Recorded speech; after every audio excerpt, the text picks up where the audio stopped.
Alright, there we go. Got them both in. Now I'm going to get this surface white back down, put the rod caps on, get them torqued down, and then we'll move on.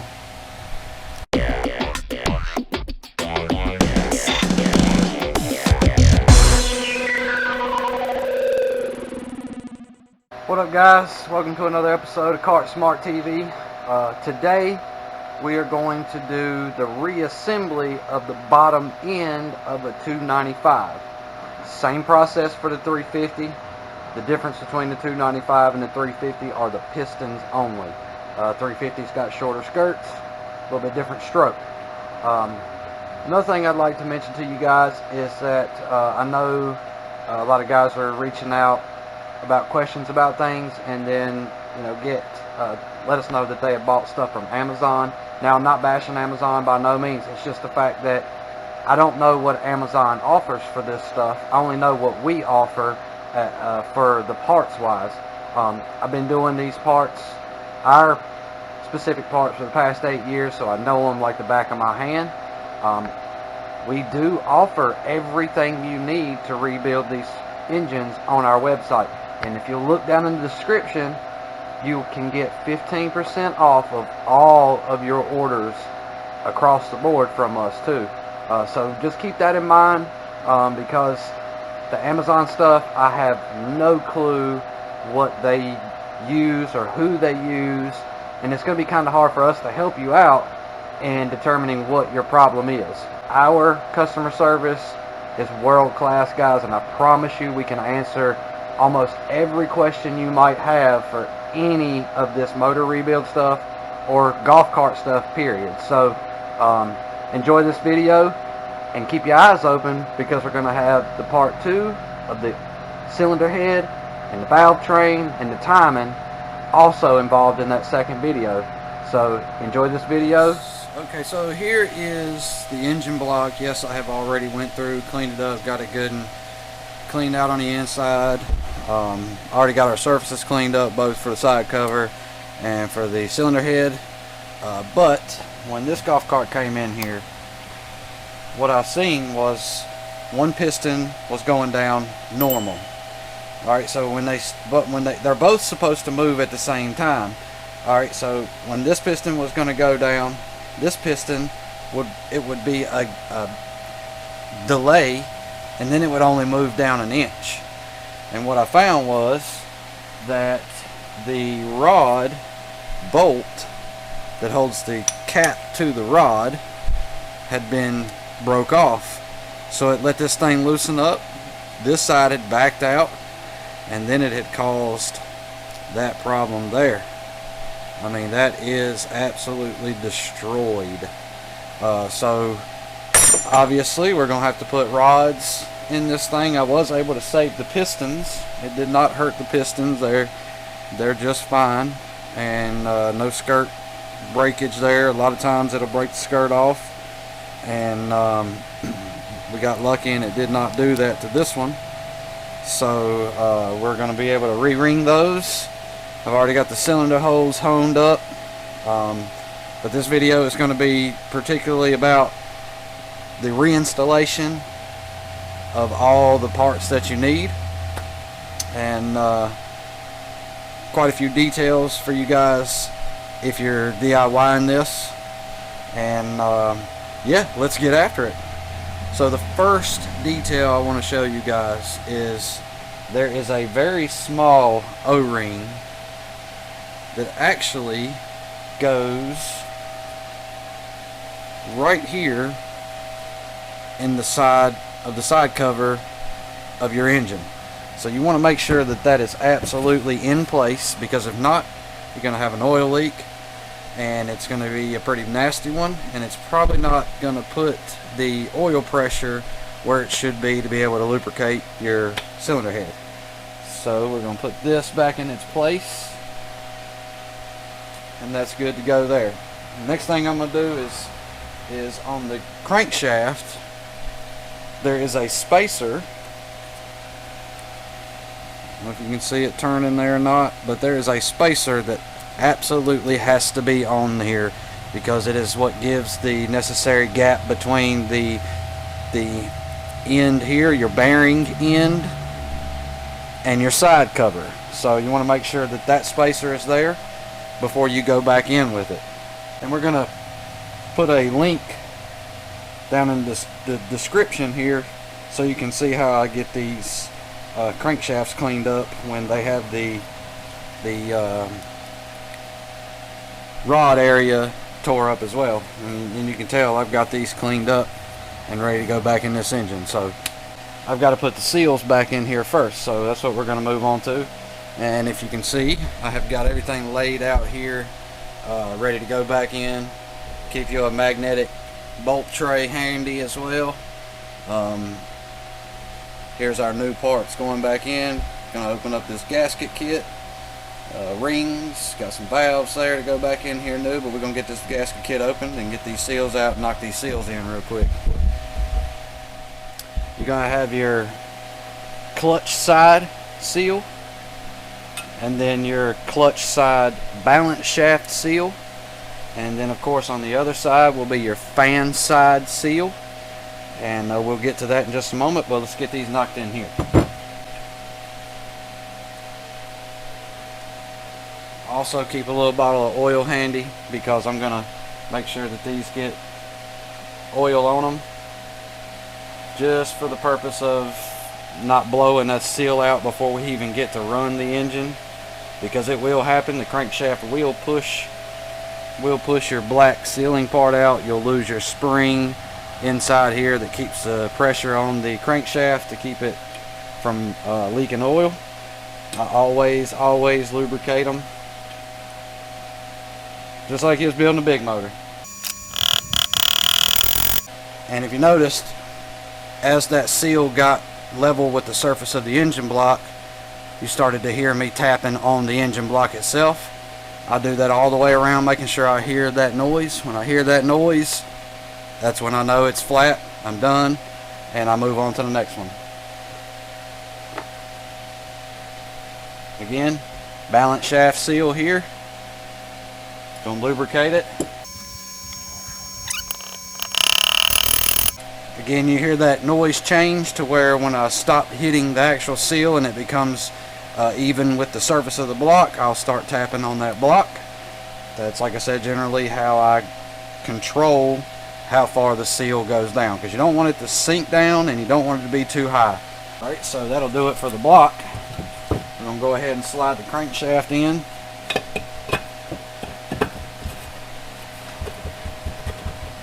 That one slid in pretty good. Sometimes I have to put the fan nut back on and give it a little tap with you know, like a 3-pound sledgehammer or whatever.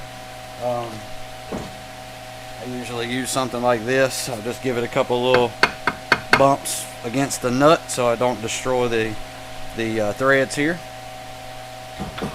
Normally it does not take much to get it to go back in, especially if you clean off the rust on the ends of your shaft here. It's good to go. The next thing I'm going to be doing is getting our piston rods put back on our piston and get it re-ringed, get them slid down in the hole. Also, when you're reassembling, before you put your rods onto the crankshaft, you want to fill those journals inside the crankshaft with oil so that you don't have a dry start issue.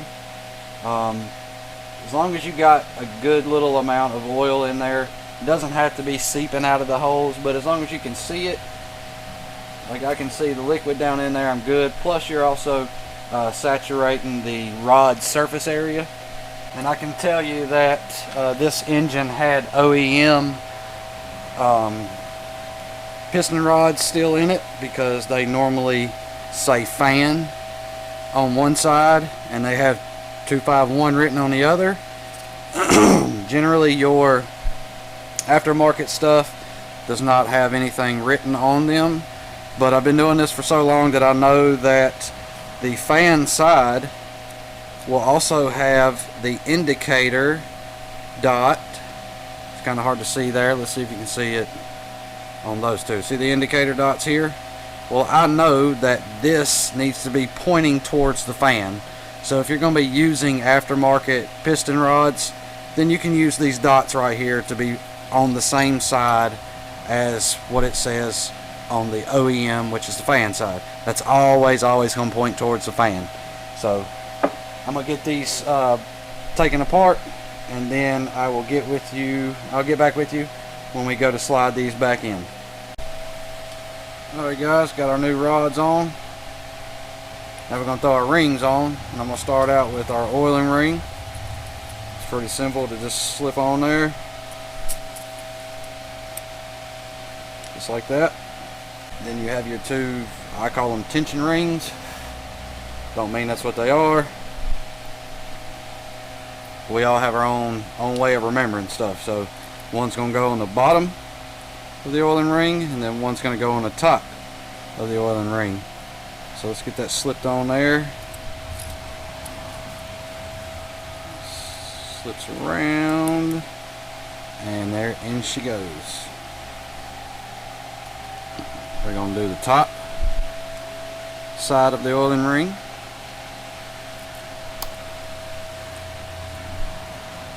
Slip it in, and then I'm going to, if you can see, it's probably not going to focus up too good.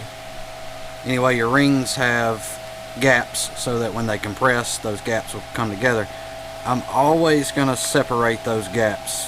Put one on one side, one on the other. Just slide it around and see if we can see those gaps. Right there's a gap,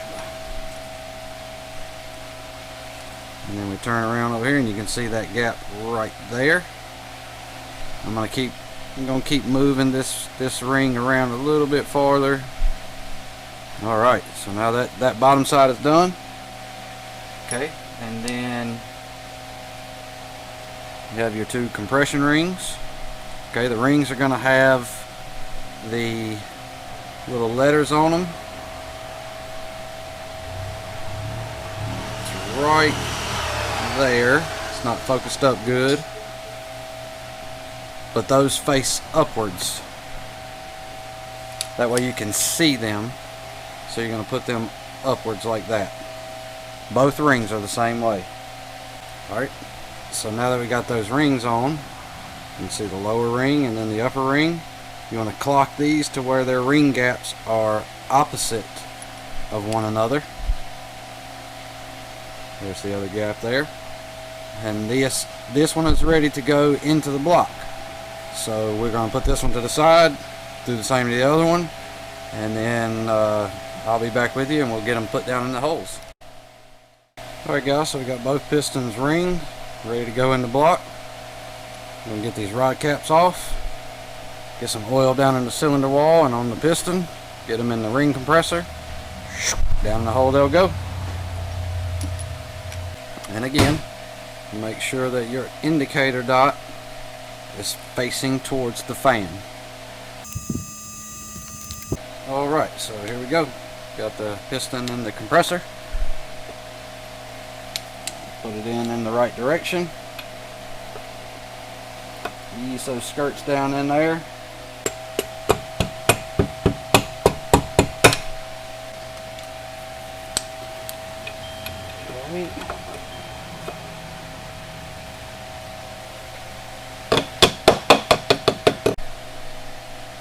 Alright, there we go. Got them both in. Now I'm going to get this surface white back down, put the rod caps on, get them torqued down, and then we'll move on. So I do 200 inch-pounds because that's the torque wrench that I have here. And that's on the rod cap values, or the rod cap bolt values rather.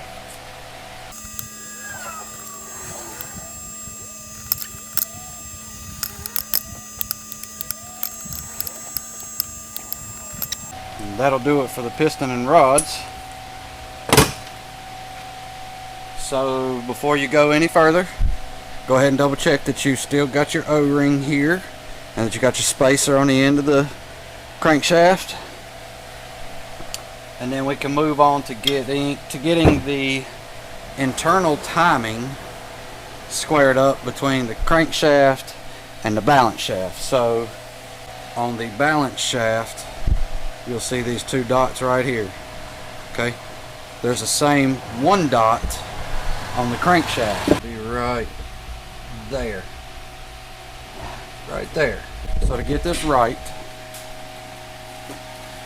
on the balance shaft, you'll have your keyway and then your bearing riding surface. So I'm going to lubricate that. Just a couple drops. Spin that around good. And then I'm going to take these 2 dots on the balance shaft and line them up with the 1 dot. So the 1 dot should be sitting right in between the 2 dots. Gently push this in, because if not, you'll ruin the seal on the other side. Just about have to let it fall in by itself. A little wiggling, just ever so slightly, and come on, come on.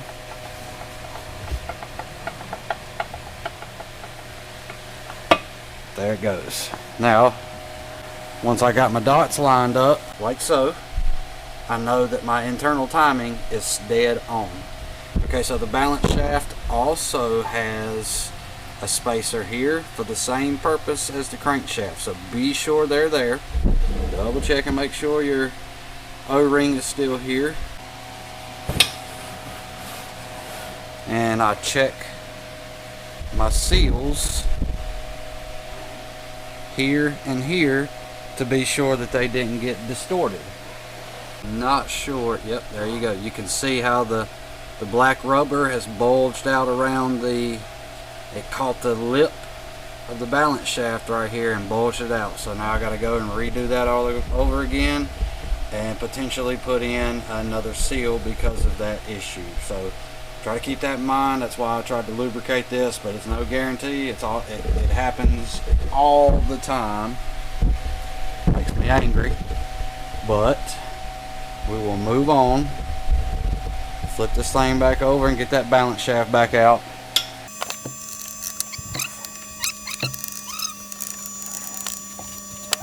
All right, so that time it didn't hurt me. So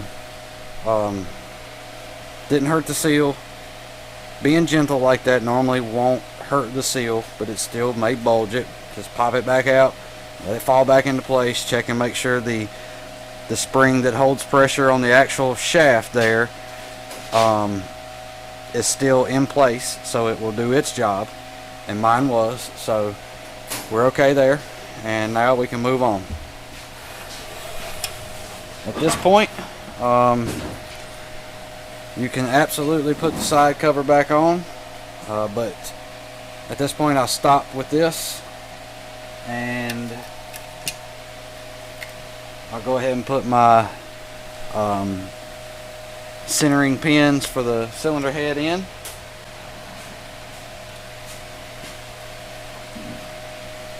Give them just a little tap so that they seat properly. Okay. And I'll tell you what, guys, just for the sake of you guys DIYing, we're going to go ahead and put the side cover in its place. That way it just keeps us from losing this O-ring right here. I mean, I've done this so much that I don't really do this until I get the head on, but we're going to go ahead and do it now. That way, while you're at home on the bench, you'll know that you're not going to lose none of these parts, because these are very hard to come by.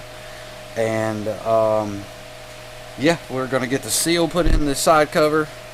We're going to get the side cover gasket put on, and then get all our bolts put in. And I will lay you out all those bolts here, so just stay tuned. Alright guys, so we're going to get the fan side crankshaft seal knocked into the side cover.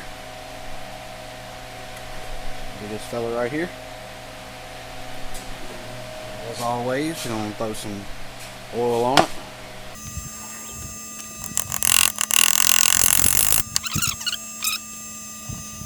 And we're going to get our gasket, side cover gasket there. Alright, so this thing has actually got this big lip here. It matches up right here That way it can seal off this journal here, and it seals off the O-ring where your oil passes through as well. So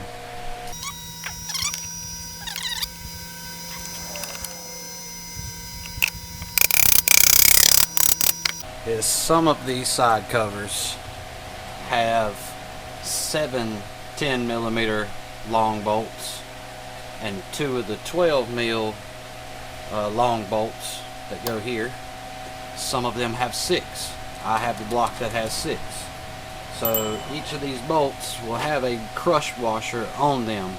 That's how I keep the side cover bolts identified to what they are, as the crush washers, because these are the only bolts that's this long that go in the side cover. Everything else is just too short, or there are a couple bolts that are just too long and they'll never seat down. So just keep that in mind when you're doing the side cover. Always hand start them.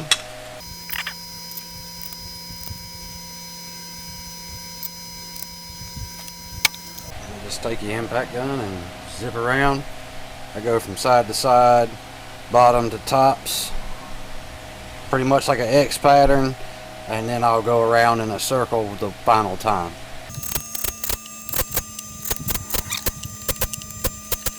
And that's it for the side cover going on. And then we'll get the oil pump.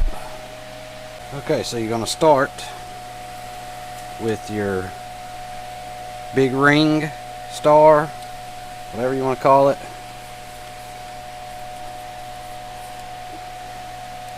So it creates a star shape in there. We're going to get that slid into place. Okay. And then you're going to take your little star. It's actually called a gyroller. Kind of funny name, but I call it a star. You're going to get it to where you can just slip it right in just like that.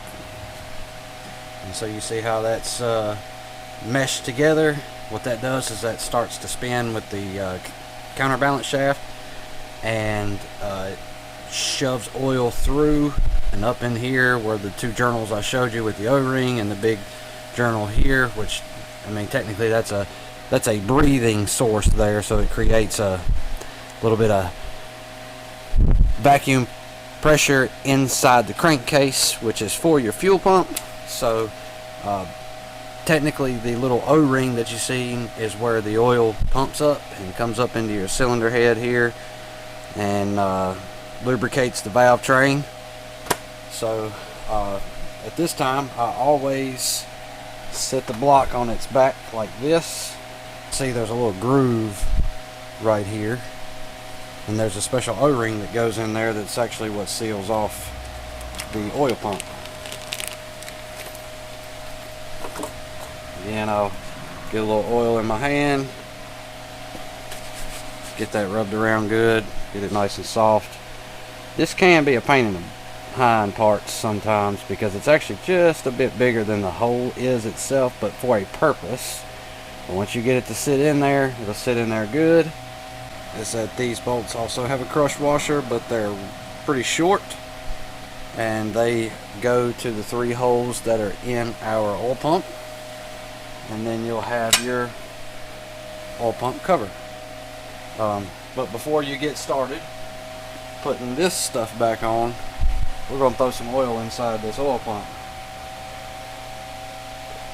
Just like that. Then we can throw this cover on. I do like to also take the ball peen in and kind of just not hard at all. Just putting a flat surface back to the oil pump so it's not in there moving back and forth and possibly could cause some damage to the pump itself. Alright, so there we have our bottom end put together. I am going to take a small break, grab me a little drink, and the next part will be getting the head assembled, and I'll take you guys through that as well.